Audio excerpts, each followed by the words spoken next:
What's up, guys? Back for another episode of Room for Sports podcast.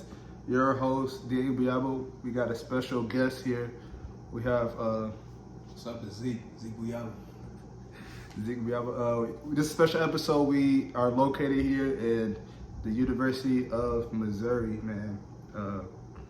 Came for a week. He said he wanted to be on the podcast, so I just decided quick little flight. We'll drive back to Michigan tomorrow, but we just pick his brain about NBA, talks daily his day in life with Missouri and what he did with the team, because he's currently working with the basketball team. So tell us about like the day in life. Like, what did you do with Missouri, and how has it helped you?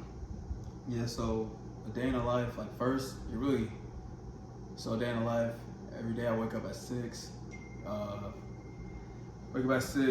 Just wake up, take a shower, then 7 o'clock work out one of our guys, Sean East.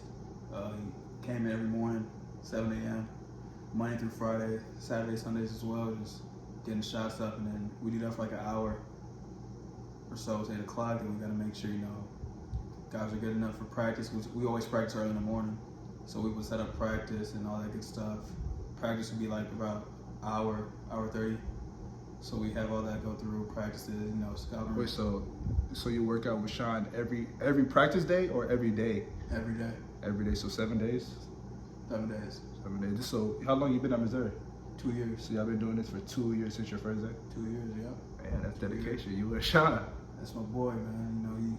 He trying to figure out, this draft process. Hopefully everything goes his way, but. Yeah, I seen he was in the G League Combine and stuff like that. He was G League Combine, and he was in the Portsmouth too. So you got the Portsmouth, then you got the G League Combine, and you got the NBA Combine. So you just got to work your way up. He's with an agent? Yeah, I don't know what agency it is, but I know he's out there like working out all that stuff. I think somewhere, but yeah, you're for sure going to see him in some league this summer. You got who else that's into the pros this year? So should be a couple of guys. I know Connor Vanover might be the 7'5". 7'5", yeah. Noah Carter, hopefully he gets it in there. From Missouri, he's like 6'5". Nick Honor, it's my guy too. There's room for them boys to get a shot at summer league and see what goes from there. So that's 4. Basically 4. Mm-hmm. Okay. So tell us about like you can talk about your first season as well. Like, just tell us like the day-to-day process. Like, I know you talk about you work out with Sean in the morning, and then you got practice. So like, what is like your role? Like, what is your role besides the practice, like on the court? Like, what are you doing off the court? Really kind of depends on like what time of the year it is. So during, when we're not playing games like in October, September, August, we have visits and all that stuff. We would, have visits and just kind of like game plan what we do for the visits, and just making sure we're taking care of the recruits and their families and all that good stuff. And then, once you get into the season, it's kind of like same schedule every day, just making sure guys are getting in the gym, making sure guys are taking care of, the classwork and all that good stuff, and then just helping the coaches out as much as possible. That's kind of like the greatest thing I learned from being here, just being able to serve and just, serve the coaches and players and kind of just, learn from everybody. Okay, so like with the coaches, like what do you pick their brain about? Like, you do like recruiting with them, film with them? Yeah, so really just everything. Like the main thing, like the biggest thing I kind of learned here was like, it's more like about life too. You just kind of learn, like how people like, other streams of income and, ways to just, like how to handle bills and stuff like that. And just also like just grown man stuff, like, like if you got something to do on the first, like you got to, make sure you make that payment and take care of everything else. Okay, so they teaching you things outside of sports. And stuff outside like of sports, and then like recruiting wise, you just hear like, stories about, how to recruit and just like, like something like the biggest thing I learned is like, it's never, you're never too young to really like, if you see an 8th grader that you really like, you can always say what's up, and then you just be that guy to keep in touch. Another thing was just, just looking the part as well. Like, you got to make sure you got a fresh cut all the time, good beer, just definitely professional. Especially when you're on the road, you can't be out there with a do-rag on and some slides like he's still hooping. So you got it. It's kind of like a different look. So did you ever go like recruiting with the coaches? And where'd you guys go? No, I never really went recruiting, but always make sure guys get to the airport, stuff like that, take them. Okay. So we do that and just kind of give them a list of guys that that they might want to look at. That's the biggest thing too. Just kind of if they're like at EYBL or Adidas tournament, we give them a list. These are the guys that are playing. This is their game schedule, stuff like that. So you kind of get to be in that part of recruiting. And then another thing was just kind of like scouting reports too. Like during the season, if we played a team like Alabama or Kentucky, Tennessee, you get to I was able to just being able to be in there with an assistant coach and just pick his brain, what he looks for in a scouting report, and what does he emphasize to the team. So talk about how is it the weeks of the game days? Like you could talk about let's talk about the roads. Like how you guys prepare for the road games with the players and stuff like that? What's your role? So the road games, that was kind of always the trickiest thing. So everything was kind of like in a 24-hour kind of span. So we're kind of, for us, we would load the buses and make sure we have all the bags and snacks and jerseys. Like you gotta it's jerseys, it's practice shorts, it's loops, it's making sure all So that was your role as well, just making sure. Okay. Kind of like a equipment type of guy as well, just making sure everyone's bags is there. We always carry snacks and stuff for the guys and coaches, and it's kind of boards, clipboards, chairs. So it's you kind of not on edge, but it's really detail oriented. You don't want to forget anything because if we're in Mississippi and we forget a clipboard, facts. It's dang, what you gonna do? Because Mississippi State don't give us a clipboard. They trying to win the game. So and another thing too was just the food preparation. We would get food at the airport before the players got there. Just preparation on that. Just always making sure we had stuff ready for the players. We don't ever want to be somewhere and be we're on the flight and it's guys are where's the food at? We got made sure stuff was always provided before. Before y'all will have the food before y'all get on the planes, or So we would always have I'll probably be the guy to get the food from somewhere and just make sure it gets to the plane before the team gets there. So when they get there, there's no wait, just get the food, get on the plane, and then boom, we're gone. Okay. So what are y'all how's preparation? When do y'all work on the other team scout? Is that the day before the games, the day of the games before y'all hit on the plane, or y'all already start for example, y'all have a home game versus let's say SEC. We'll do Georgia, right? Y'all have Georgia, and then y'all already know because SEC is Thursday, Saturday, right? No, it was Tuesday, Saturday. Oh, so all right, so Tuesday y'all have a home game versus Georgia. Y'all know Saturday y'all going to play let's say Auburn. Y'all going to Auburn. So on after Tuesday, y'all already prepared for Auburn because I know different colleges have different scouts, different assistants. That's how y'all do it here. Kinda with the coach I was helping, Coach Charles and Young, Coach CY. We would always kind of do it. Maybe so. If we had a game Tuesday versus Georgia, we play them. Wednesday is kind of an off day for everybody, off day, so it's no practices, but guys get their lifts in, or treatment, workout with shots. Yeah, treatment. Guys get their shots up. Coaches kind of just watch the film on their own, and then managers and GAs, we would kind of watch the defensive film and grade the defense, and then we'd have the group grade the offensive film. So we would do that as well. But coach would be let's watch film tonight. Let's watch. So we play a team with we'll watch a couple other games that night on Wednesday. Figure out what we need to work on, and then come back Thursday, figure everything out, and then by that Friday. So Friday, kind of that Friday we would do we don't want to over prep, so we probably a Friday practice where we just all the scouting and stuff like that. But a Thursday practice it's we're preparing for them, but we don't give them too much about it. On Thursday. Thursday, we'll do stuff that if a team is real they play they're big on switching. We'll be in practice this team just work on switching. But then on Friday we'll be this team switches a lot, so we did it yesterday, so let's carry it over to this practice right now. Oh, okay. And then but on Friday y'all will practice early. Then y'all will leave right after?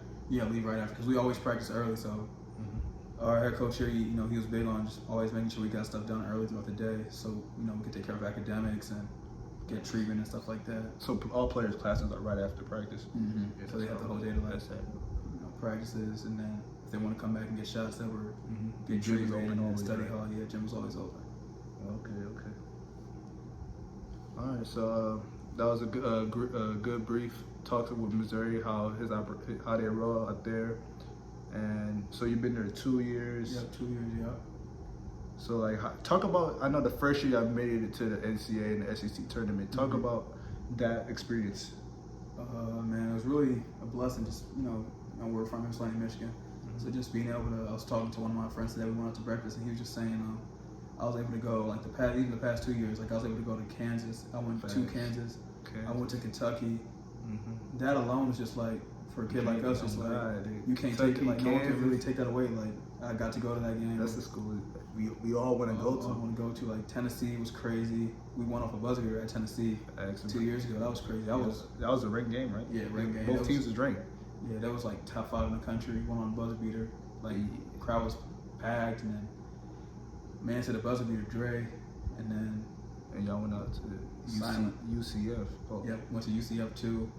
No, y'all ain't going to UCF. No, yeah, it was neutral site. Neutral site. Y'all had a couple neutral sites. How? So what do you guys do on the neutral sites actually? So it's kind of you just treat it like an away game really, because I know y'all went to Atlanta, right? Atlanta. Y'all had a neutral site at Atlanta. No. We just out there. Oh, when y'all played Georgia? Yeah. Oh, okay. Yeah. I thought y'all ain't never had neutral site games. No, we had them in St. Louis and Kansas City. Them home games for real though. So like, what do y'all do like during y'all break times? Like I remember in Florida, y'all went to Disneyland. So like, is that common? Like it just depends on like the coach and like the team you got. So we just had like so those are like free time. So like that's when for y'all went to Atlanta, y'all free time. Okay. And we just cause we had 2 away games back to back. So it was just like, should we go all the way back? Like we played Tennessee, and then we had to play at Auburn. So it was just like. And it was already like kind of the weekend, so it was like, there's no point in kind of going to Tennessee, then back to Missouri, to go all the way back to Alabama. So we just stayed in Atlanta just to stay there. All right, but going back to, I cut you off, but going back to the SEC tournament and the NCAA tournament, your year one, like talk about that experience, because you guys had a pretty good team. Yeah. You guys are ranked, I wouldn't say throughout the season, but towards SEC play, y'all started getting ranked, I believe after the win versus Kentucky, I got ranked, right? Yeah, that's who win. After that win, that's when. Actually, after that win, that was like Kobe's coming out game. I remember that because Kobe probably got SEC Player of the Week that week. I remember that game. Yeah, he was I was there. But yeah, talk about like SEC prep, SEC tournament prep, NCAA tournament prep. Like you got give us that experience, so for the people back home. SEC tournament prep, it's kind of like. It's weird because like for us that first year we had a double bye, so it was like we got there like early on Monday because the tournament started Wednesday, so we got there like Monday just to make sure to like, get used to like Tennessee and like the hotel. So we're there the first day. We see it was like South Carolina playing like Ole Miss or something. I don't know the exact team, but like they played. So you watch them, but it's like you don't know if you're gonna play them because Tennessee still has that single bye. So then we watch Tennessee play South Carolina and they win, so now we're watching that Tennessee-South Carolina game. Oh, okay. So the South Carolina versus Ole Miss was like the lower rate, like 11-14. Yeah. For example. Okay. So then we watched the South Carolina-Tennessee game. We was there for like, not some people say I say for the whole game, but we was there for like the whole team was like there for like the first half, second half, and stuff like that. And then like we prepped for them like right after the game, and like early morning. We had like a late night film session, like the early morning shoot around at the Bridgestone Arena, and then you go back and watch a little bit more. Then it's game time, and it's Bridgeport. Is that a Bridgestone? That's Tennessee don't even have it. No, it's like I think it's the I don't know if it's the hockey, but it's like it has the arena's crazy though. Like it's really crazy, and especially when you play like Tennessee, like. Tennessee's like it's already in Tennessee, so it's like Nashville, Tennessee. Y'all played them in the tournament? Yeah, we played Tennessee at and y'all beat them, right? Yeah. Would y'all beat them 2-3 that year? Or we beat them twice. So y'all only played them twice that year? Dang, so y'all beat them twice in Tennessee. Wow. Yeah. Dang, that was the 4th seed, right? Yep.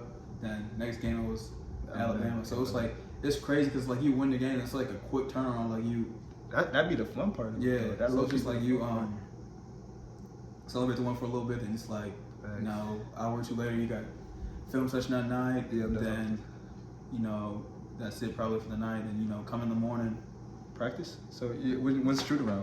So shoot around is we have like a morning film session as well. And we get shoot around we'll have shoot around right after breakfast, and then we'll probably come back and do like a little walkthrough, like in like the hotel room, like hotel like lot, whatever it's called. You know what I'm talking about? Yeah. Put the little 3-point line on 3-point line, all that. So we do that, and then we got game time, like which is like quick turnaround, like that. And then it was crazy because we was there like earlier in the week, so like we was there Monday, and we didn't leave till like Saturday, because yeah, Sunday's championship game. Yeah, so we lost semis. Right? So we left Saturday. So you seeing teams like, because the hotel we was at, everybody was like, it was like half the teams was already in there. So it was like Kentucky, Alabama, like LSU, like South Carolina. So you see a team lose, like, you know, everyone's going like it's the game. Clear it out. And you got a team like celebrating, then you got another team like getting all this stuff packing up, like ready to go the next day. So it's just crazy. Like the further you get into like the day, it's like you just see like more teams like leaving, and like the hotel just get quiet because it's like the hotel we was at was just like simply for like the SEC tournament, like for that week. Oh, no families was there? No, it was families there too. But I'm just saying like it just like it's less people in there. Like everyone's like, if you got a whole team, it's like 15, and you got like the staff 30. So he's like, that's like 30. Free breakfast, like in the morning, y'all see the other teams. Like everyone had their own different like room. It was crazy. Like no, you know how like hotels got the breakfast. Yeah, like, no, like that? It was like that. That would have been crazy though. It was like that would have been so crazy. But it was like Missouri had a room right here. Then like A&M had a room right here. Then like third floor would be like Bama. Then like Kentucky. Like it was like I was in a. Yeah, so that's a big hotel. It was crazy. Like you be in the elevator, you just see like Anthony Black and like Oscar Tshiebwe. Like, oh, what's up? Then you get off and you just see like. Oh, you seen him? You seen Oscar? Yeah, like I was literally in the elevator room, like. Oscar? Yeah. He told you he was from Congo? Yeah, I told him Congo. So he actually. Everybody. You ain't speaking Gala? I said Bonnie. You asked what fufu was? He started smiling when I said that.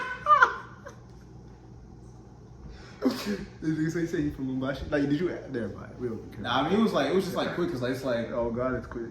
You gotta know it for like 10, maybe 15 seconds. So like you came there, you're not gonna flick up in business. I don't do that. I mean, he's from Congo. That's different. All right, keep talking about the SEC. So the SEC tournament, that's cool. So like we played Alabama in the semifinals, and like that game was just like crazy because just like it's 4 teams left, and like it's like four teams. It was us, A&M.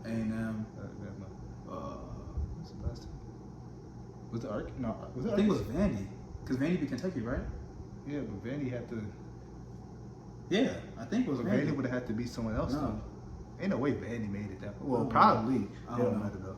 But yeah, like it was like I remember it was what's the dude name, like Marty Smith, like you, like I'm behind the bench, so like during the media timeout, like I'm not in the huddle, but like I'm just like overseeing everything, just like looking, making sure everything's good, and you like turn and you see like Marty Smith like doing an interview, and then my boys like sending me Snapchats talking about like I just seen you on TV, and it's just like.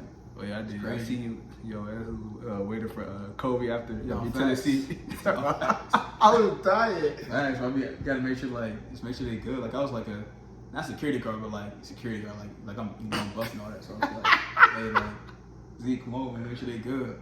Kind of shit. But so it was Tennessee. Y'all lost to Alabama after that. So you guys already knew the NCAA tournament was coming. Y'all had plenty. Y'all started off the season with 9-0, 10-0, and y'all played Kansas, lost to Kansas. But y'all already knew after NCAA tournament, y'all was in the direction of going to the NCAA tournament. So what was Selection Sunday like? Because I know for a guy like you, for example, we're not supposed to be this far. So what was the Selection Sunday like? Because we always watch Selection Sundays back home. No, it was really something like I never seen before. Like I remember like we came in there, like you know me, like I love gear. So like we go in there and you see like everyone had like a whole bunch of new hoodies to wear for the ceremony and all that. They brought the like Jumbotron all the way down, and it was like yeah. Then we had they had a bench for like all the players and like all the managers, GAs, coaches. Like we all had chairs sitting up like in the arena. It was open. It was open. Yeah, so like fans came too, and they had like what's the thing called kind of like bounce houses.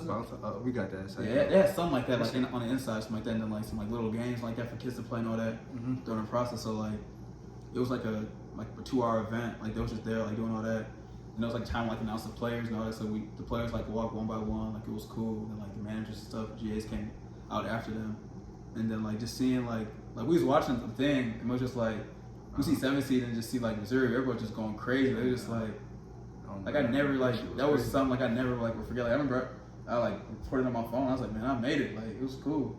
Yeah. It was cool. And then like I remember like right after like we was grinding. Like it was like we played Utah State first round, so it was like we was trying to find everything on Utah State like right away. Like we was trying to call coaches that might have played Utah State early in the season. Like, hey, like what was this? Or like, do you know a guy that knows like. Do you know this guy that plays at Utah? Like, do you know anyone on their staff or like anything like that? So lecture Sunday, Tuesday, Wednesday is first 4. Mm-hmm. So what y'all play Thursday or Friday? We played Thursday. So when did y'all leave Missouri to go to where y'all go? The next day. Y'all left Monday? Oh, y'all was on that. Where y'all go? Sacramento. So we went to Sacramento. Like I think that's why we left too, because it was like that's a big like time difference and everything. Okay. Just like the flight was like it was really long. Like I think it was like maybe 3 hours, and you already like you missing time too. So it's just like you gotta kind of get adjusted. Like I remember when we got out there, I was kind of like I was going over. I was like, you know, like especially for me, it's like I'm trying to talk to my boys back home and all that. It's like they 3 hours back, so it's like it's 12 out there to me, and it's like 3 where y'all at. So it's just like I can't even really like talk to anybody like that. So it's kind of like an adjustment for like everybody just to the time zone and all that. Okay, so talk about Sacramento. Talk about the whole process at Sacramento leading up to game day. Yeah, like I remember the thing I like the most about like the tournament, when you make a tournament, it's like everything is like police escort. So like you're driving to like when we drove to because we played in the King Stadium, the Kings Arena. So like every time we went to the Kings Arena, like it was police escort. Like it's 3 like police motorcycles like in front of us and then 3 behind us. So like we get in there as soon as possible, like quickly as possible. So we all like it was no like no traffic or nothing. It was just like you get straight there, and then it's like an underground tunnel. Then you gotta like all the bags that we have. They gotta like the dogs is like checking everything. Like everything gotta go through every like they were just checking everything. But the Kings Arena was like that's like I ain't gonna lie, that's like one of the best arenas in the NBA. Yeah, I was gonna get to that later, but we can talk about that. Mm-hmm. So Kings Arena, that's the only NBA arena you Missouri has played when you was there? I'm trying to think. And yeah, no. I think so, right? Is it? It might have been only one. But like it's low key like in college I realized it's like a lot of arenas is like really still nice though. Like we were talking about like St. Louis don't got teams. No, because St. Louis will have a team and Kansas City will have a team. But those is like pro arenas though. Like yeah, facts. What about the UCF when y'all played UCF? I know you didn't go to that. I didn't go to that one, but that was like a hockey. That was a hockky arena too. That was a hockey. So y'all played the hockey arenas, okay? Yeah. Did y'all ever play on the East Coast? Y'all really did down south too. Nah. So what would you say the top 5 arenas you played? Where y'all been at? What would you say? So Sacramento was for sure the best one. Second one, I'll probably say SEC Tournament 1, Bridgestone Arena was the second. Third, Kansas was probably, I ain't gonna lie, Kansas was probably like 3. I might get in trouble for saying that, it's a rival. But they gym was like packed. Like their season set up where it's like, it's not even a season, just like, it's like benches. Like, damn. So it's like, that's for student section or everything? Like everything. So like we was there, and it was like basically they don't want people to like. They was like everyone stand up. We want to put as many people in as possible. So it's like that game was like so loud. Like I remember like Bill Self came in, like it was like right before the game started. Like everyone's like players is already like done warming up. It's like 2 minutes left, whatever. Bill Self is coming like through, and like the crowd was just going crazy. Like it was just like loud. Like I never heard an arena that loud before. And it's like a metal like the thing's like metal out there or something like that. So it's just like it makes it even loud. I heard about that. So that's probably 3. Was they undefeated that time too when y'all played them? Or they had an early loss? I think they had an early. I don't remember. I don't know if they lost. I don't think they lost Champions Classic that year. No. They might have. No, they lost to Marquette, I think, or something like that. Oh, they probably lost Maui or something like that. They lost to Maui. Oh, okay. They lost to Maui. 4th, Kansas City. Kansas City was probably 4th. Kansas City, that's when y'all played. We played Seton Hall. Kansas City. How is that arena big? That's the Big 12. Was, that's the Big 12 tournament. Yeah, that's where the Big 12 tournament's at. Yeah, is that arena big? The arena's big. Like it's like that's like a pro arena. Like the locker room we had was crazy. Like I remember it was like I was telling like people, I was like, man, this could really be an NBA arena. Like they have like they could really have a team in Kansas City if they really wanted to. With that arena, and then like because I think we were the home team, so we had like basically the home team's like locker room, and our locker room was like it was decent. Like it was like big and everything. Like it wasn't that comfy. That's 4. One more. 5.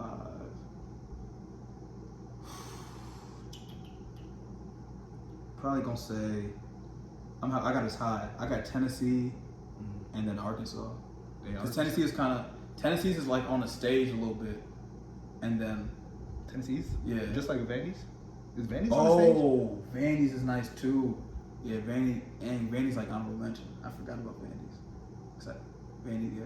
So Vandy's low-key nice too. Tennessee's is like you know how like a hockey arena it's like when you play a basketball hockey arena, it's like the court's up a little bit, then it's like so it's like that. That's how I think Minnesota's like that.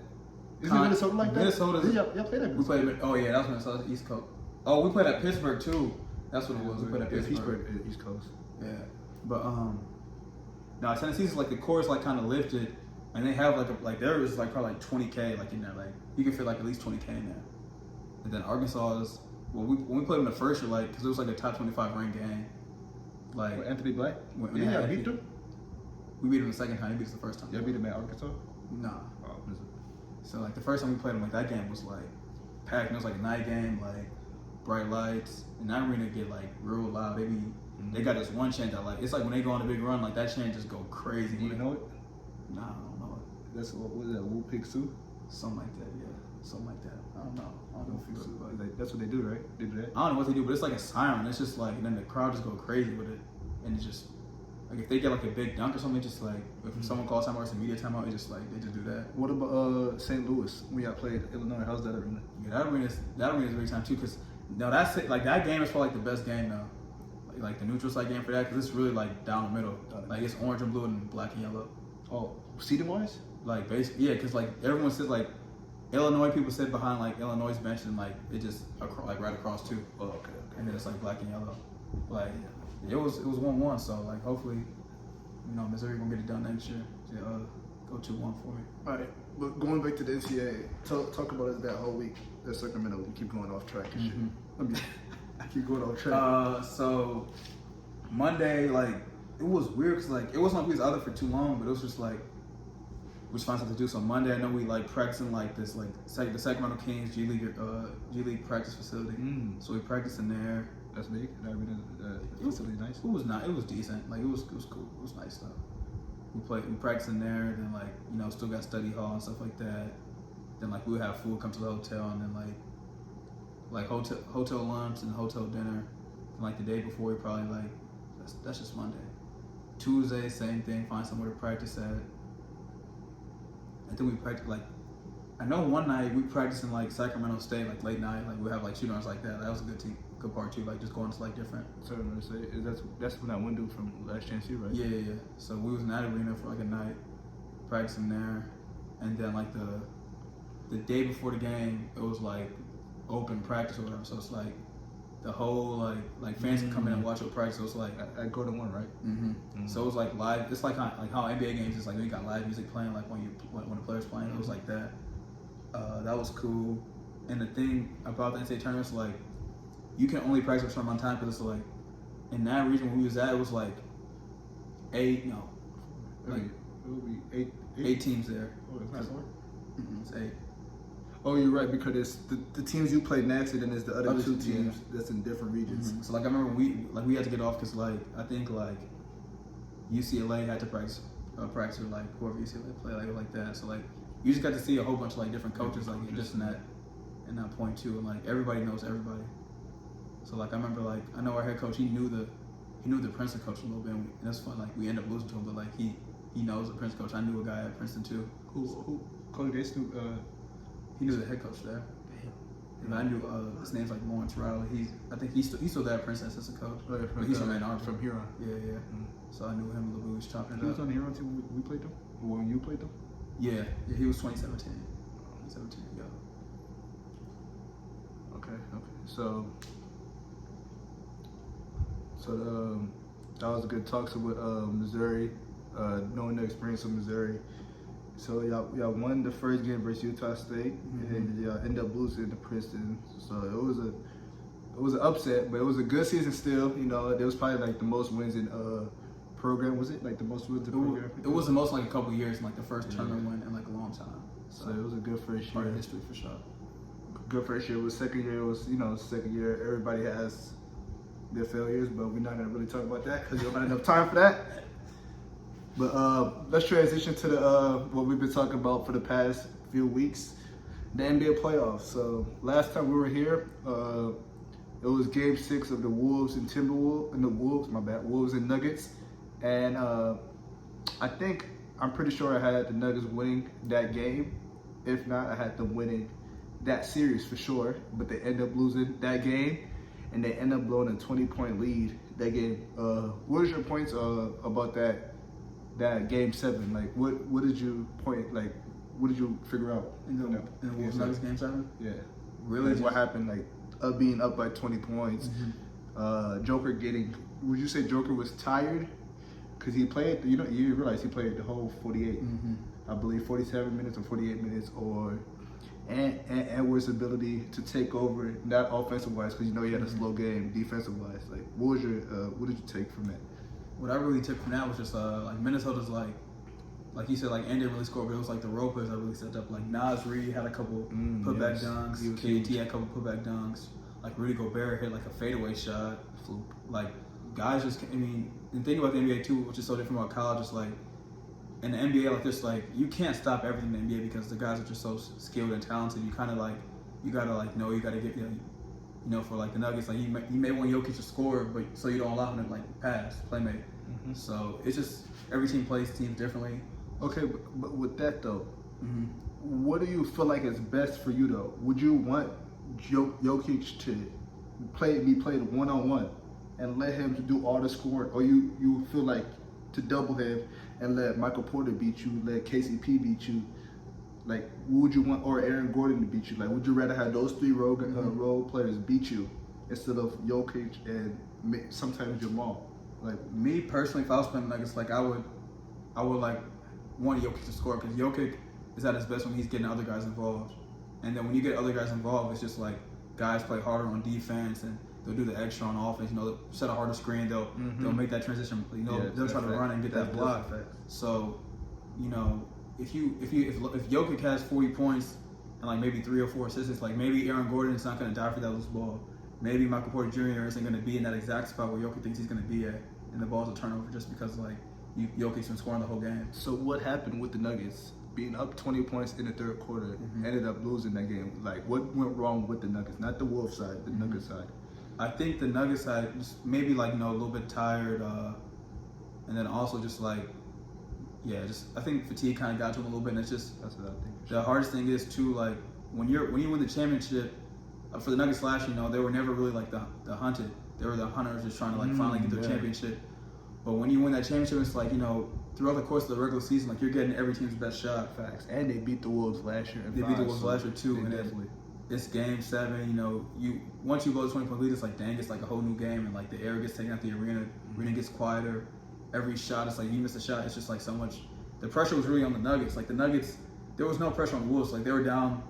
They're already down 3-2. They won Game 7. Cool. Now they got to go on the road. It's like no one expected the Wolves. Like but they won. They won Game 6 by 45 points. No, for sure. That's true too though. Like if you won by 45, like I feel you got to win that next game. But like to be down by 20 to come back and still come back, and crazy. Shooting 6 for 24, 2 for 10 for threes. Like the role players did win that game. I 100% agree with that. Like Nas Reed was really clutch in the third quarter and fourth quarter. Mike Conley played well. Jaden McDaniels been playing well. Yeah. People really sleep on Jaden McDaniels. Like Jaden McDaniels was a 5-star. Was a 5-star coming out of high school. He has game. But that was an exciting series to watch for the Wolves. Anthony Edwards coming out party, even though we knew he's been like that. So now they're facing the Dallas Mavericks. I had Thunder in 7. I had the series going back and forth. So it was 3-2. I had OKC going.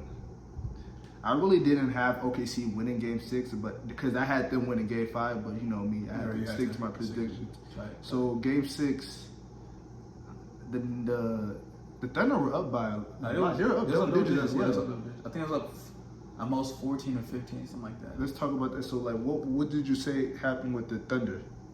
The Thunder is just like, they're a young team, but I think they just kind of made like a whole bunch of mistakes, like little turnovers, stuff like that. They kind of like let Dallas back in, So you let a guy like Luka and Kyrie back in the game, and it just makes it harder for him.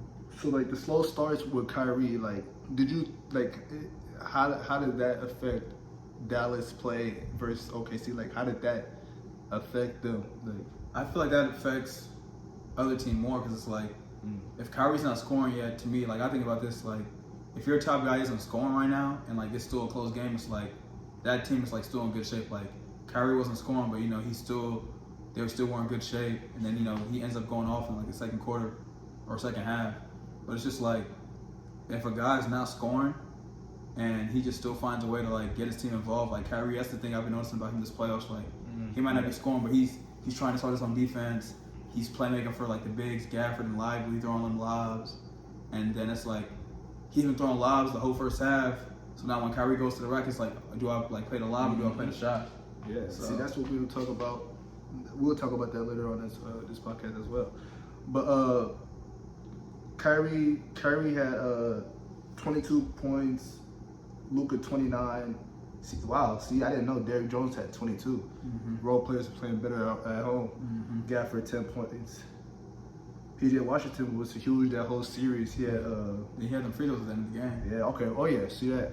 OKC was up by 17 this whole game, right? So what about like, was it like, I don't know how to explain it, because like, while watching that game, it felt like they were scoring when it was time to score, like in the fourth quarter, but like it wasn't enough. Like they got off the gas pedal, but it's like a road game, so like I felt like the fans probably played a part of it, the young inexperience. Like, what would you say like towards the fourth quarter? I don't know, like, because one of my buddies is like, he's a big OKC fan. He don't like me talking about the inexperience, but I would say like it's a little bit of like, I don't know. It's just a game. I feel like it's just basketball's a game of runs. Like every team is like, you go up 20, like especially in NBA now. Like if you go up 20, it doesn't mean like the game's over. Like a team could hit 5 3, like not even 5 threes. They hit 3 threes, and you back down to 11. Yeah, and like, if it's still the second or third quarter, it's a whole new game. Yeah, like when I saw it was said like a 20-point game nowadays, this era, that ain't nothing compared to back in the day. Like the Clippers had them up 30. Like in the first round, the Clippers were up 30, and the Clippers still came. Like the Mavericks came back and made it in the game in the fourth quarter. So it's like there's no league that's really safe in the NBA now. Yeah. Okay. So shaigilgeousalexander at the end, he did the costly mistake fouling PJ Washington, his old teammate. Did that look like a foul to you? Like when you first seen it before they reviewed it, like while they were reviewing it, did it look like a foul to you? Like me, when I seen it, like I didn't think it was a foul, but like if he had all ball first. Yeah, but then he had him with the wrist at the end. Like, but that's what I thought. I thought the rules was if you hit ball first, then it's automatic block instead of. I don't know. Like I don't know. I feel like it's like it is, but it's like if you body them a little bit, like they probably call it. But I just hate seeing like a call like that late in the game. Exactly. It's like. Because they had no timeouts left either, so it's kind of like he make a free throw. It's like it's really over with. I think they lost it because of a challenge. Yeah, they lost. They lost. No, they tried to challenge it. They challenged that play. Oh, so that's why I believe they were saying they was better off not challenging it. Yeah, because you shoot it and then you call a timeout, you advance the ball. Because they had to shoot from half court. It was over with. Yeah. I would. So what about OKC? We talked about OKC. They did a lineup change. Like Josh Giddey started the whole season. I believe he started every game of his Thunder career, but the last 2 games he got taken out the starting lineup for Isaiah Joe. What do you say about that? Josh Giddey get a bench. I mean, it's really like in the playoffs. Like the biggest thing is, it's like it's the biggest adjustments. Like you finally get a lock in on the team for like 1 or 2 weeks, and they notice like Giddey's not really like a guy that can really shoot the ball. Like you live with him shooting the ball. So a guy like Isaiah Joe, he's gonna get paid this year because he can really shoot the ball in a real like efficient way. Free agent, yeah, but who signed back to OKC? I feel like, but yeah, like Giddey, like it's so different now in the league now. Like you got to have at least 4. Yeah, you want 4 guys at least that can shoot the ball at all times. And when you got a guy like Giddey that can't shoot and he's the guard, kind of like it throws the whole like offense for OKC off in dynamic. Right. So would you say that was a risky gamble? You would say was that a risky gamble? Like because it didn't pay off. They lost those last 2 games. Would you say that was risky? Would you think Coach Mark would regret doing that? No, because I think the biggest regret for them is probably not doing it earlier in the series. Because my thing is like if you're thinking like that in the first place, you probably like would have just probably is better off seeing how it worked the first one. Like, you know, if you start Isaiah Joe, because they won game 1, right? Or they lost game 1? OKC won game 1. They won game 1. So they lost game 2. Mm-hmm. So maybe game 3, like, start Isaiah Joe and then see, like, if it's really, because you got to, now it's kind of like it throws everyone off. Like, because the series was 2-2 when they did it, though. Yeah, that's true. That's it was true. 2-2 when they did it. They did it off a win. They did it off a win. Mm-hmm. They were down 2-1 and they won 2-2. So they did it off a win. I don't know. I personally think like it's something you can't like because also before you even started this, I always thought Giddey was the point. Like I never thought of him as a shooting guard in the first place. So it's like me too. He's always been a 2 guard, but Shai's he's always been a 1 guard, but Shai's a 1 guard, and Shai's the better player as a 1 guard. So it's like like it's kind of like when you have your shooter, you know, you expect your shooter to come off like pin downs and like curls to the basket, and you know you do pin downs and flare screens for him and like get like open threes. You know, you can't do that for Giddey, so it kind of like his defender can kind of like, you know, pay extra attention to the shot when he's dribbling. Like it throws everything off the dynamic. I feel like you can kind of shrink the gap so you don't let Shai get into his lanes. Okay, yep, that is true. I agree with that. Let's transition to the Knicks and Pacers. Game 6, I had the Knicks winning that. I believe the Knicks won game 5. Yeah, Knicks won game 5 by 30 points. I thought the Knicks would finally get their road win versus the Pacers, but the Pacers end up winning that game by 13. Do you remember anything about that game? So what's your take on that? So the Pacers, like I just like their offense is just like fast paced, moving, free ball, man. Like I know, like it kind of compares like when I was in Missouri. It's like we always talked about like 0.5 decisions. Like they really do a great job of just like they get the ball. It's like quick. They don't hold on to the ball. It's quick decisions, screening, cutting. You know, just trying to get an open shot. So and then you have a point guard like Halliburton. Like he wants to get his guys going, and it just helps his team because like you know if he has 15 and 9, it's cool because then you know. You got Siakam that might get hot, or Miles Turner that gets hot, and sometimes for Halliburton, I feel like it hurts his team when he's not aggressive scoring. No, for sure. It's times in that next series he was passing up shots. Mm-hmm. He was passing up open shots and stuff just to get the extras involved. Like, and sometimes it would cause turnovers. It would be like bad shots and stuff like that. So like, what would you say with that? Yeah, it all really depends on like the flow of the game. Like, especially if you watch the NBA, it's like when you watch the first like 2 to 3 quarters, like you know, it's just like it's not even plays. It's just more like just like looking at what the defense is giving you. Like you know, you pass the ball. There's someone's like you said, someone sets a flare screen. They go over it. Okay, then you just like you try to backdoor it, like stuff like that. Or someone's top blocking. You see the guy like not try to like. He's not gonna go to backdoor him because the guy's already there. So he's gonna try to get a screen and pop out for a 3. So stuff like that. But then you see in the fourth quarter like.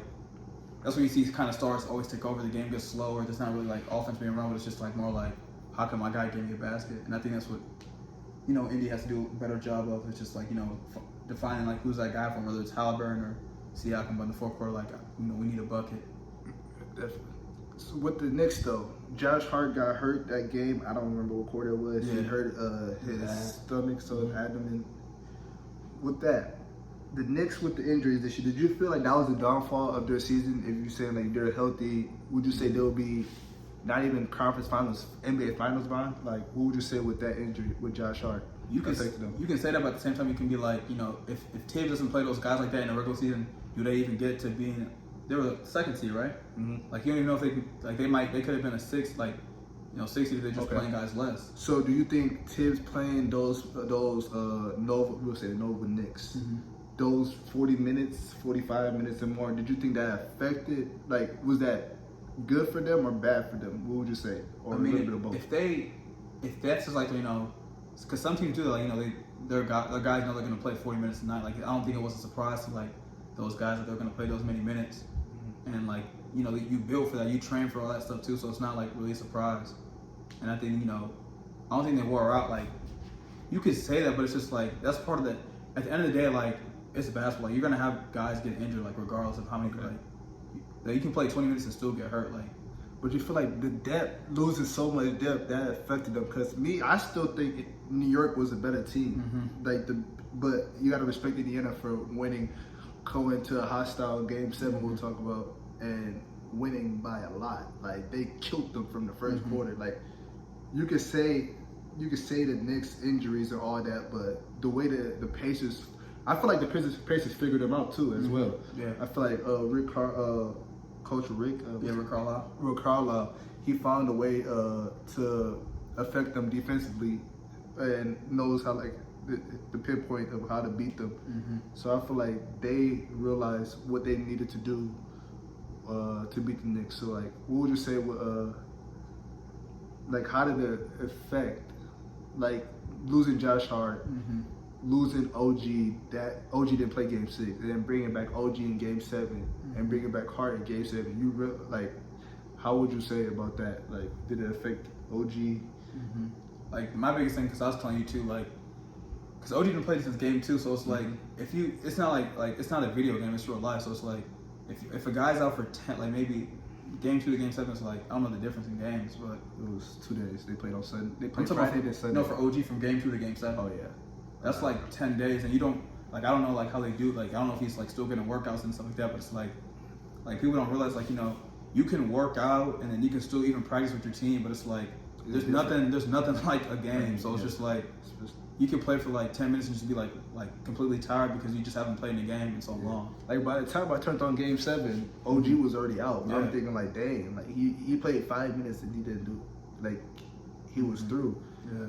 So, cause like, you know, something like probably felt good and working out and like 3-on-3, 5v5. But like when you get to the game, like something probably just like felt like off and just couldn't like. And then Jalen Brunson got hurt that game. Josh Hart was probably still hurting. I feel like, he was on the bench hurting. That's tough.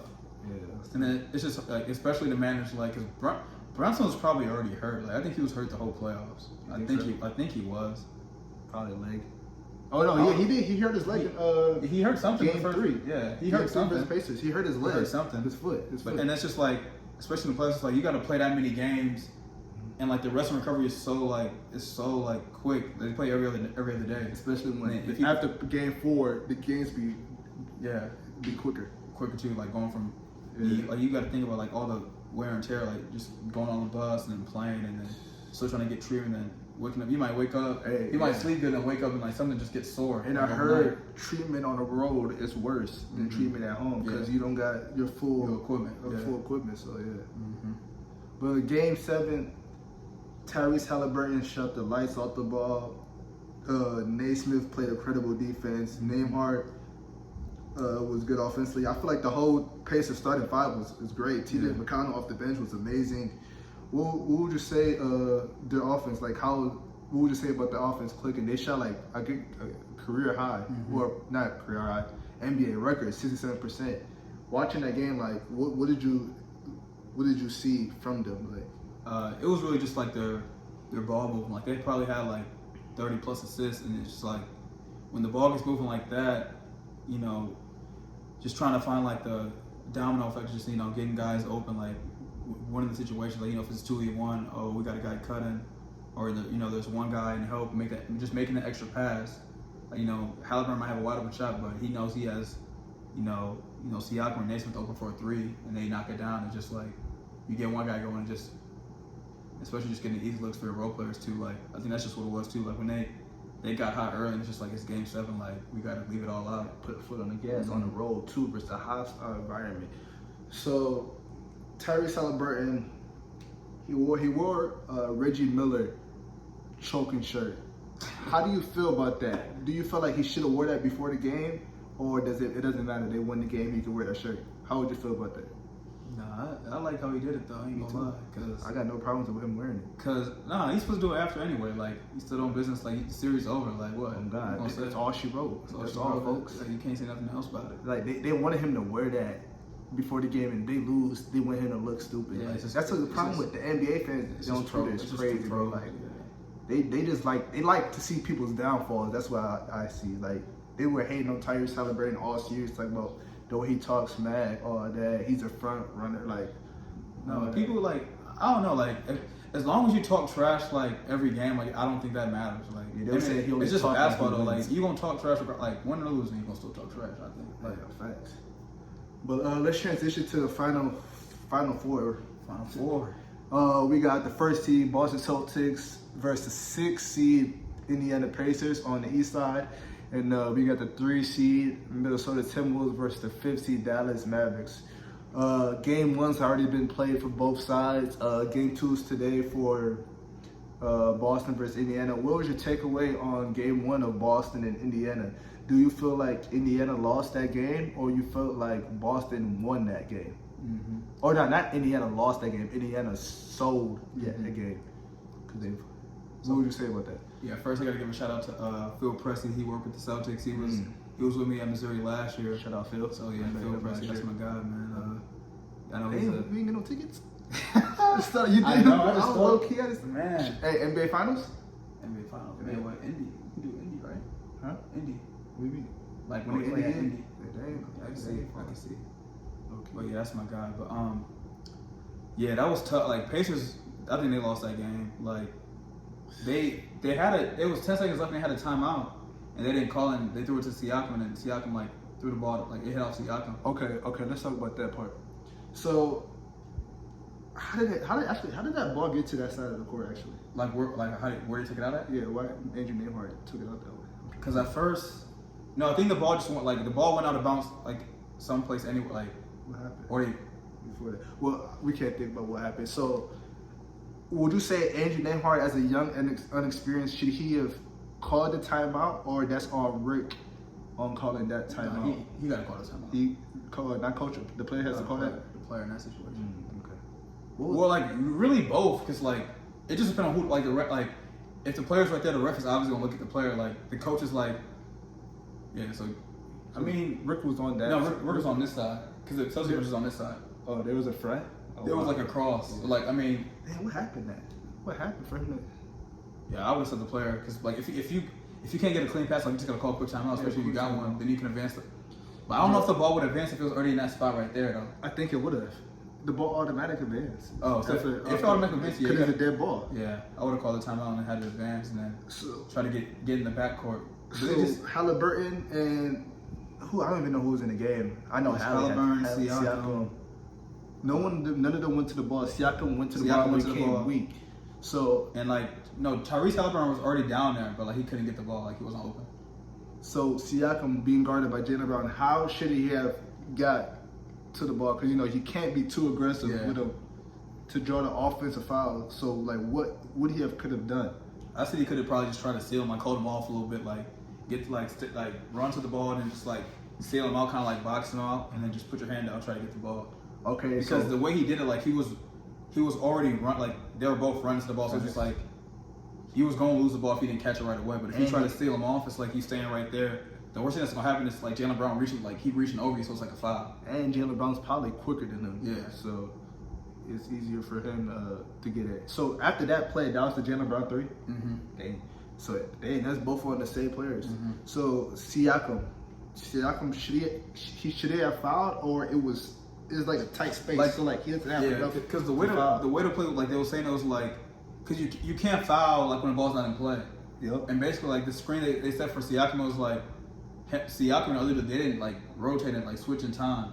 It's like Siakam was already behind, but like the time Jaylen Brown had the ball, like he already was like shooting the ball. Yeah, that's what I'm saying, because Jaylen Brown caught it. He caught it low. Mm-hmm. So if I felt like if Siakam would have reached, they would have did that bullshit. That week old foul. Mm-hmm. So I feel like they would never call the foul on the ground. They would always call the foul. It was gonna be so I felt like regardless. Siakam was in a tough situation. Siakam just had to play better. Yeah. It was a good defense Like, too. He was right there. He was right there. I just thought he was gonna like put his hand up at least like that, like straight up, because he, like, I don't know. NBA guys they make tough shots though. Like, guys really practice shots like that, like contested shot, like guy in your face, like not in your face, but just like, That was oh, a tough shot. he really like it wasn't like he was open, but like he really just had a clear shot at the rim because Siakam didn't jump.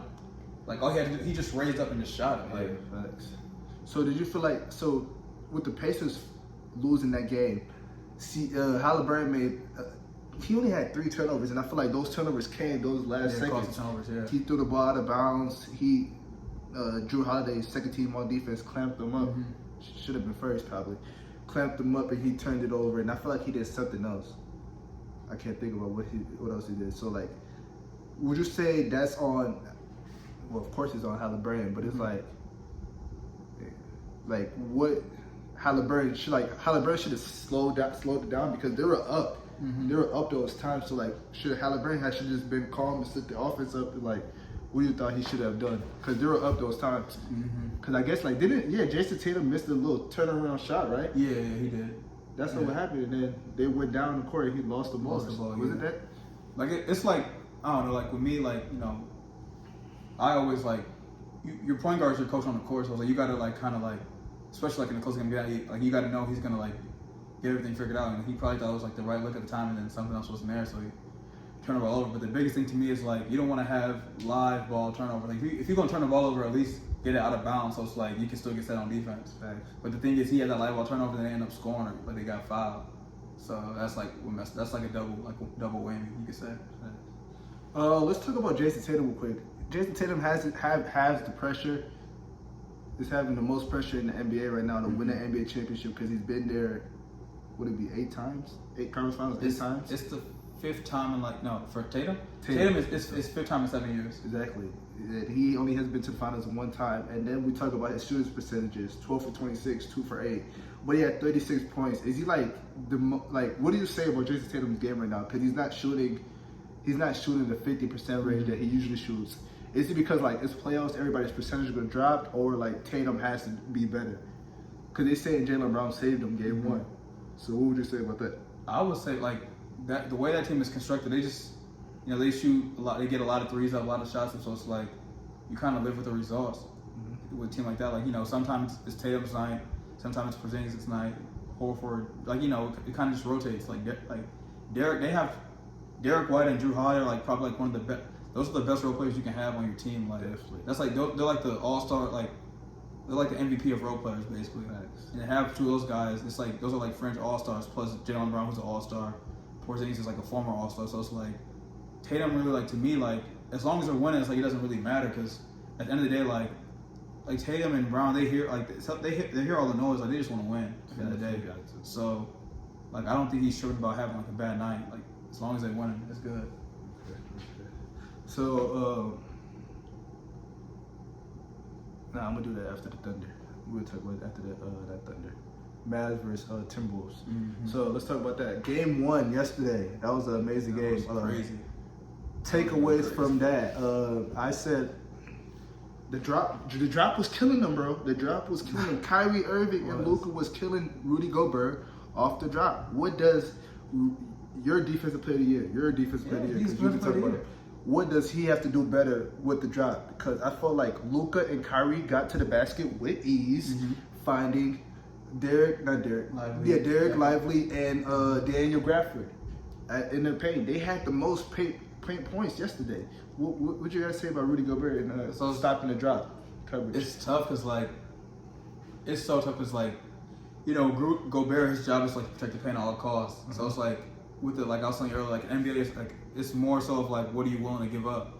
So in the game, yesterday it's like when you play the Mavericks, it's like do you want to give up Kyrie and Luka taking a tough shot, or do you want to give up the lob in that situation? And what do you think they should do? I think it's tough because I would say you got to just allow Kyrie and Luka to score, let them, because they're gonna score regardless. Like Luka and Kyrie are gonna get their shots, but when you get Gafford and you see what happened so first Kyrie was beginning of the second half, Kyrie and Luka first plays they threw lobs to Gafford, and then Rudy tried to adjust to that, and then Luka and Kyrie hit mid-range shots. Exactly. So either way, Rudy Gobert is gonna get killed.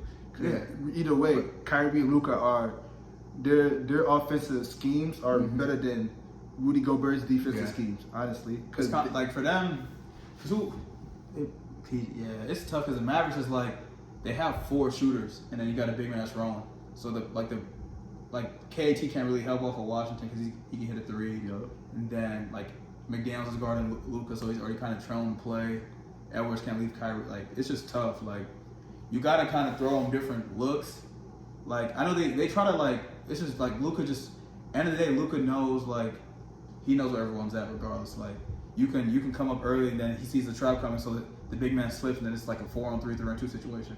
But then if you if you make you don't want Luka you don't want Rudy to switch on Luka on the perimeter. It's crazy. So it's that's food. You just kind of got to figure out what works best for your team, and I think they love the drop because it gives Rudy the best chance to block shots. He should. He all defensive player of the year 4 times. He should only have 2 realistically. No, bro. He should only have 2. All 4. No, 2. But Kyrie Irving, I seen this crazy stat. He only averaged like 1 point in the first quarter. No, he did like. And so yesterday, I believe, what he had 15 in the first. He had 15 in the first, and he had 24 at half. Okay, so look at that. Kyrie Irving being aggressive. That's scary for the Timberwolves because they know they still got Luka to deal with. Like for example, yesterday, Kyrie had 24 at half. Luka had 15 of his own 33 in the fourth quarter. So. What is for the Timberwolves? What they got to do to stop that? Because you saw what Ant said. Ant said he wanted Kyrie, and he got his ass cooked. He got, excuse my language, but he got cooked the first quarter. With saying that, Kyrie heard. Kyrie said he heard everything, and he liked that. So what do the Wolves got to do? Should the Wolves stay with Luka? Stay with Ant on Kyrie, or put McDaniels on Kyrie, and then put Luka on Ant? So Luka can have a field day. It's like, what can the Wolves do to win this series? It's like you really gotta like I'm telling you, bro. Like it's like so Kyrie had 30 and Luka had 33. Like they're still gonna get they're gonna get those numbers. Still, it just happens. So it's just like you can't. And it's just one game, so you can't really overreact off just game one. That's true. So but me picking the Mavericks, I have to react like this because I knew what was gonna happen when Ant he wanted Kyrie. Kyrie has been here before. Kyrie knows how to beat a player at his game, and I know about Rudy Gobert's defense. I don't trust his defense on playoffs. He's been proving me wrong. He's been proving me wrong this playoffs because I had the Suns beating them and I had the Nuggets beating them, but I still think his defense is a fluke in the playoffs. And Luka gonna have my back and show him. Luka and Kyrie gonna show him why I say his defense is a fluke. But what can you say? Like, what can you say of them having their on and off switch? Like Kyrie knew. He said he knew first half. If I kill second half, all right, I know Luka gonna kill. I'm gonna just sit back and play my defensive role. Like, what do you guys say about Kyrie and Luka meshing like that nowadays? Because remember last year they didn't make playoffs. They'll say, "Oh, this is not gonna work out. This is D grade, all that." So Kyrie being the leader now, like, what do you got to say about that? Them two working together. No, I was telling my boys back here in Missouri, I was like Luka and Kyrie might be like one of the most skilled backcourt to ever play in the NBA together. Like they can do it from either way. It's like Kyrie can. The thing is, Kyrie can come off pin downs. He can come off pin downs and hit the mid range. He scored 30 points with 0 threes, and he only took 3 threes yesterday. Yeah, come on, bro. He can score. Each. And Kyrie, he's gonna score in the basket. He's not scared to go on Rudy Gobert ass. He gonna hit him with the layers. Luka, the shots he makes, bro. Luka had a wide open 3 yesterday, and he pump fake, and then step back and he told him, "Come here." Yeah, Ant looking like it's crazy. Game 1. But nah, let's talk about Ant offensive wise. Your favorite player is D Wade, and they comparing Anthony Edwards to Michael Jordan. But to me, I see more D Wade in Anthony Edwards' game than Michael Jordan. What do you see in Anthony Edwards' game? To me, do you see a Michael Jordan? Do you see a D Wade? What do you see? I see a little bit of both. I see the explosiveness of D Wade, quick, very quick, quick feet. But then I just see his footwork as well, where I see the MJ, when he gets his fadeaways and all that stuff. I see a lot of MJ in that. Yeah, I feel like his aggressive wise, the way he plays basketball, I feel like I see a D Wade, the way he scores and all that. But you're right about the footwork, his attitude of the game. That's why I see what I see in Michael Jordan. But I feel like he shoots more than D Wade shot, definitely than Michael Jordan shot. It's I don't like getting compared because it's just the NBA is just. It's changing so much. So it's D Wade back then was it was always a lot of mid range and then get into the rim and has to shoot the 3 just to show he's a factor outside the arc. But I feel like yesterday, did you feel like yesterday that Anthony Edwards he settled so much for the 3 instead of being more aggressive because he's usually downhill attacker and he wasn't downhill. He only made 6 shots and 5 of them were 3s. So would you feel like he wasn't more aggressive yesterday? Yeah, and that's the thing too. You gotta have at least someone on your team that's gonna put pressure on the rim. So the thing is no one did yesterday. So they have McDaniels had a good game. Mike Conley he's not gonna put pressure on the rim. That's and then KAT he usually shoots a lot of jump shots too. So and I feel like Cat shooting 9 threes yesterday killed them too. Yeah. He shot 6 for 20 and 2 for 9 from the 3. I feel like Cat he can shoot the ball, but I feel like if he shoot more than 5 threes, it's chops, bro. Especially after you shot 5 threes, and I don't know how many threes he made after his 5th threes, but he ended with 2 for 9. I feel like after 5 threes, he should be done shooting threes, and he should be at the basket. He's a footer too. Yeah. I feel like he should. But at the same, get into the basket. It's weird though because the way the team is construct, like he kind of has to like be out there too. Because Rudygobert is going to clog the basket. But no, I don't know, they have like a crazy like lob yesterday too. Like they can do the high low though too. Like that's the reason that's Cat did throw a lot to me. He threw a lob. I'm like, oh shit, damn, I ain't never seen him throw a lob like that before. But yeah, that's how I feel like. But Anthony Edwards, he did a quote yesterday. He said like he felt like the team was flat to come out. But how was they flat? They came out and hit him with 33 points. I don't get that. I don't know what he meant by flat. that. And he said they were fatigued. Like what do you mean fatigued? Like I know he played in a game 7, but it was a turnaround back home. And he was just talking about earlier this season. He's 22 years old. He could play back to backs and all that. So what about the fatigue now? Like what do you mean by the fatigue? Maybe, like what I got from it is like the playoffs is like they say like when we play a playoff game it's like 2-3 NBA games like that. It's like equivalent to 2 or 3 NBA games like in one.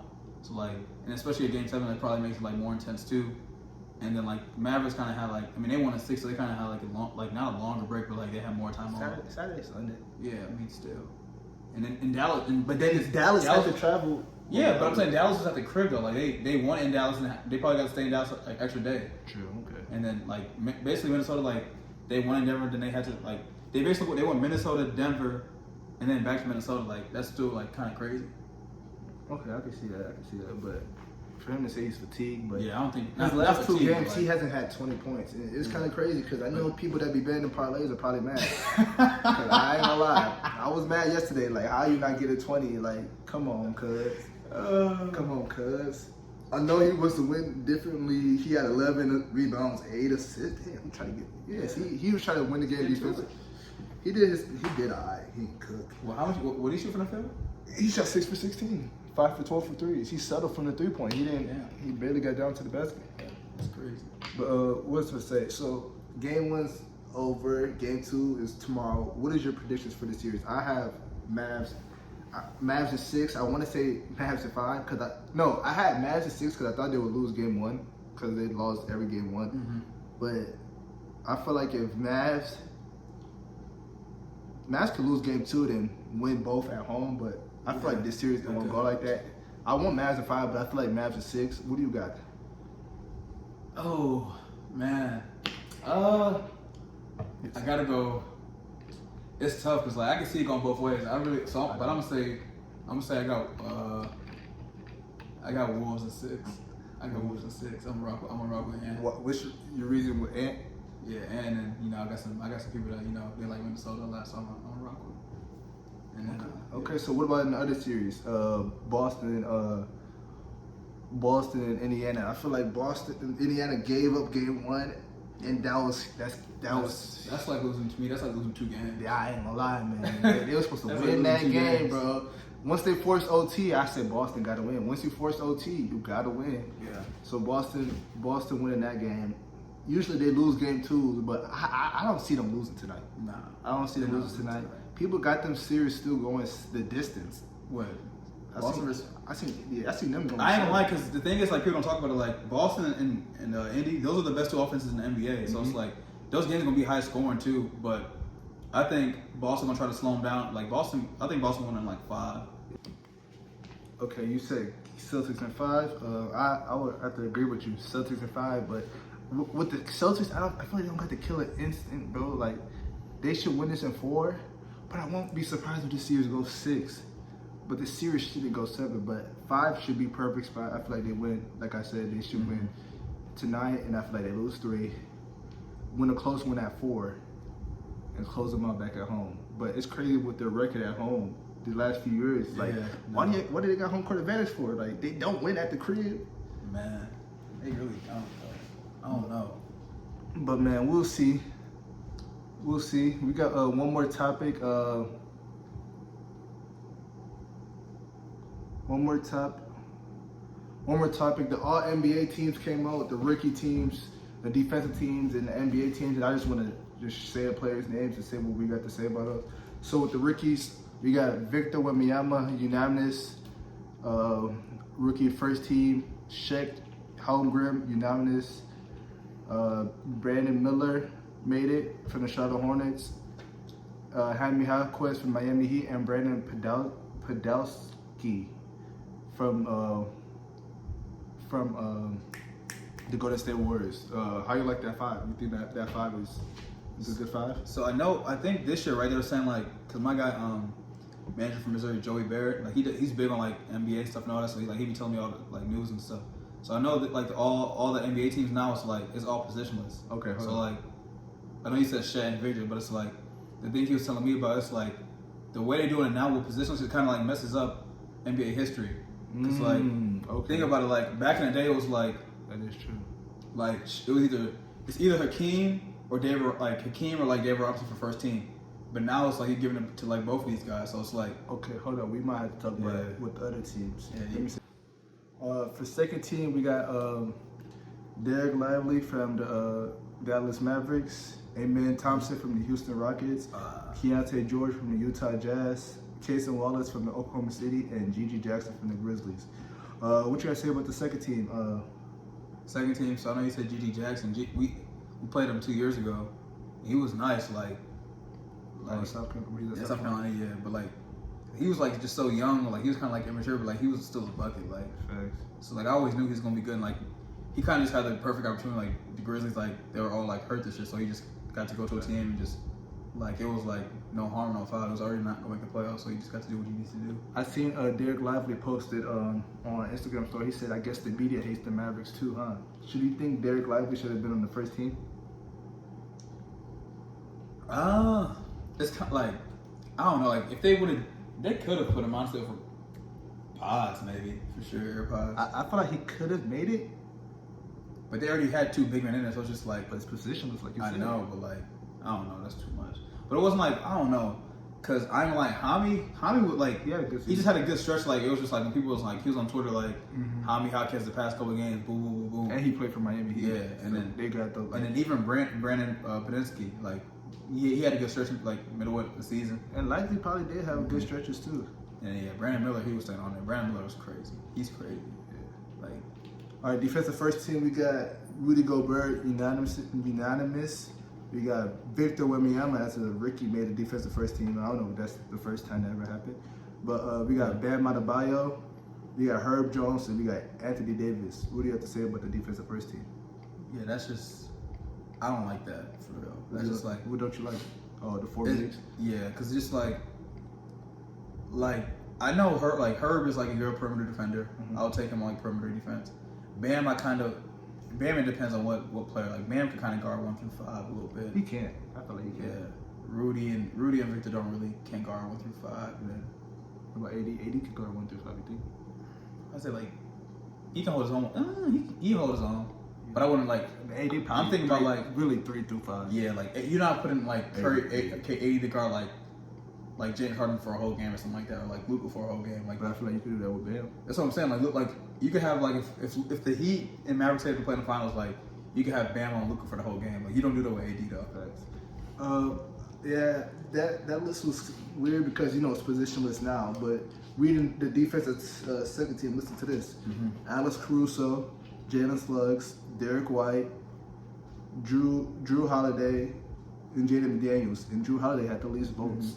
Yeah, defense is like that's really like an influence because like for me it's like when you go off the numbers, like the bigs are always gonna have better numbers for real. Facts. So that's true, and it's like especially for like they're getting the blocks and the rebounds, so it's like that's always gonna work better than like I got having 0.8 steals per game. Like Derek White and Drew Holiday, like they do little stuff on defense you don't see on the stat sheet, so it's like it's kind of hard to say his value on defense compared to like Rudy Gobert and like Bam Adebayo. That's what I was saying. But even the thing with Bam Adebayo, I mean not Bam Adebayo, but like Rudy Gobert, like same thing for him though too, because like I was telling like Rudy was out the game, and like the Mavs went on that run, and like Rudy came back in, and like Minnesota when they own, it's like it goes both ways for both sides. Yeah, definitely. I feel like it's kind of like I know it's positionless, but like you can't have like all the guards on the second team and then like all the bigs on the first team. Man, that's what I was saying. It was like, so do you feel like since like the defensive teams for the second team with more guards, do you feel like defensive player of the year should be given to more guards? Because I feel like the defense is basically more of like if you can stay in front of your man, which we see Derek White does at a high pace. Jalen Suggs did that a lot in the playoffs very well. Drew Holiday does that. Do you feel like the defensive player of the year should be given to guards more instead of the bigs that just play help side defense and just block the ball? Like, what do you think? I know it's kind of like I'm mixed about it because like when I think about it as a coach, it's just like the main goal is like to, you know, protect the basket. So who does that the best? Like it's your bigs, right? But then you like I also get like it's like who's your best like on ball defender, stuff like that. But it's just harder in the NBA because like say like Marcus Smart like he won Defensive Player of the Year, but then like in the finals like Curry was like killing him. So it's just like that's my Defensive Player of the Year. And like then the next year he got traded. So it's just like how is that your Defensive Player of the Year? You're gonna trade him like the year after? Like it's just weird. But like I mean I think they kind of like. But the thing is now like you can't really like split stuff like that. So it's just like where it's like, you know, this is your best wing like big defender and the best. I think NBA needs to do a better job of just kind of like alternating it because like it's at the point now where it's like, especially when Victor starts playing, it's like they might start giving it to Victor like every year. I mean, I feel like for real, he is gonna get it like dinner every year. Because I just think there's just such a big value on like guys are gonna make threes in the NBA, but it's like if you can prevent guys from getting those points in the paint, that's like the biggest factor. Yeah, definitely, I agree with that.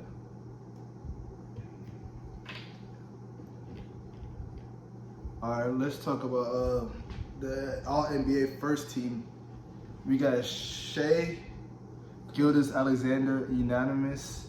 We got nikolajokic unanimous, and we got Luka there. We got Giannis Antetokounmpo, and we got Jason Tatum. How do you like that list? That's actually solid. I ain't gonna lie. That's probably the best fight this year. Luka didn't get unanimous. He had one vote short. Yeah, he should have been unanimous. Especially he's he's a top 3 candidate for MVP. So yeah. He for sure should have had a unanimous. Okay. Jalen Brunson was the second team, but he got 5th place in MVP. And Jason Tatum below was under him. Well, how does that work? Like, what do you got to say about that? Like, I just think the MVP thing is kind of like the voting is weird because they kind of do like stuff of like storylines and all that. So like, what do you call it? So let's see, Tate like say like Antetokounmpo like he probably had a better statistical season, but like he kind of got hurt towards the end of the year. So it's like, you know, his votes kind of went down. Like people, because like I think the voters do their ballots like at the end of the season. So it's just like, they're like, you know, it's no point giving it to giving the vote to Giannis. Like there's no story behind it. Like Brunson, like he was second seed for the East and it's New York, so everyone just kind of goes crazy for like a bigger market team. So that's probably why he had like 5. You know, he's for the MVP votes. Okay, for NBA second team, we got Jalen Brunson, Anthony Edwards, Kevin Durant, Kawhi Leonard, and Anthony Davis. How do you feel about that list? Are you surprised with anybody on that list? Not surprised. I'm just excited for Kawhi to get second team. Like that, he really, that's the first time he played like a lot in regular season for real. So like just that's what people wanted though, for him to play more games and like show what he was capable of. Because like, you know, he get hurt a lot in the playoffs, and everyone was like, is he worth like, you know, keeping and all that? But what did he do this year in the playoffs? He was hurt. so let's talk about the Clippers real quick. I know Clippers are your team. So yeah, my boy over there too. What do you think Paul George should do? Should he ride it out, or should he go somewhere else? Like, what do you think that's best for you? I know Paul George is your favorite player. Yeah, man. You think it's time to break it up? I ain't gonna say it. Like for Paul George, I don't think he like want to leave. He from LA, so it's like his family out there. Like his parents be. If you like watch it, like his parents be courtside for all the Clippers games and all that. They about to move to a new arena and all that too. I know. So it's like you kind of need like that star power going to a new arena, like with Kawhi. And if you have Kawhi, PG, and Harden, it's gonna help sell more tickets. But his talks have been stalled with the contract extension. It's like, I mean, that's just how it is sometimes. Like they gonna figure something. I feel like they gonna figure something out. So you wouldn't like a move to Philly or going back to Indiana? You wouldn't like those moves? No. If he wants to win the championship, it probably, especially now, like feel like the East is like kind of like the way to go now. It's just it's harder to win in the West. Like the West is like me and boys talking about this year. Like you got the 6 seed. Not even like, you don't even think about the team that's in the playoffs this year. Like think about it. The Grizzlies aren't in the playoffs right now. Mm-hmm. Then you still got the Rockets. Mm-hmm. Then you got Wemby. Like the Spurs are going to be like coming up now because just off Wemby now. And then the Jazz nothing right now, but like they are alright. Like it's hard to be in the West, to be honest. Definitely. Yeah. What about Anthony Davis as a second team? You surprised with that? Nah, I ain't like people like AD. Like he had a great year. He had a great year though. Like he played his limits. He played. I ain't gonna lie. Like I just be looking at people's stats of the year because I'd be so busy with college sometimes, and I'd be looking. It was like he had 20. Like it was like he was averaging 27 and like 12. It was something crazy. I'm like damn. Like shout out to him for real. He was hooping. And KD's I believe this is his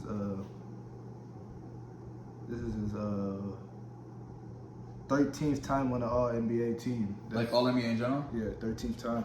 That's nice for him. That's crazy. He was second team? Yeah, he was second team. Third team, we got LeBron James, Stephen Curry, Domantas Sabonis, Tyrese Haliburton, and Devin Booker. What do you like about that? We got LeBron being in his 20th year. 20th time on the all NBA teams. Stephen Curry is I believe Stephen Curry is his 10th time if I'm not wrong.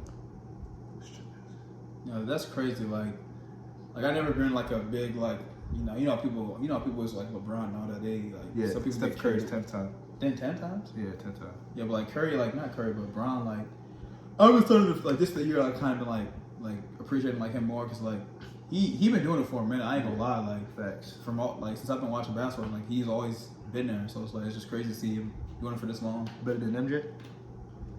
I'm not doing that today. Okay. Domantas Sabonis, he didn't make an All-Star team, but he makes all team, the third team. Like, what do you got to say? Like, is it the fans not appreciating his game, voted him in there, or the coaches, or was it coaches, fans, and players in All-Star? It's coaches. I think it's 50 fans. Coaches vote for the reserves though, right? Yeah. So is the coaches? But it's like 20. I know it's like media. It's like media fans. Media too. So it's like media does it too. Like I forgot the percentage, but I think it's like 50, 25, 25 or something like that.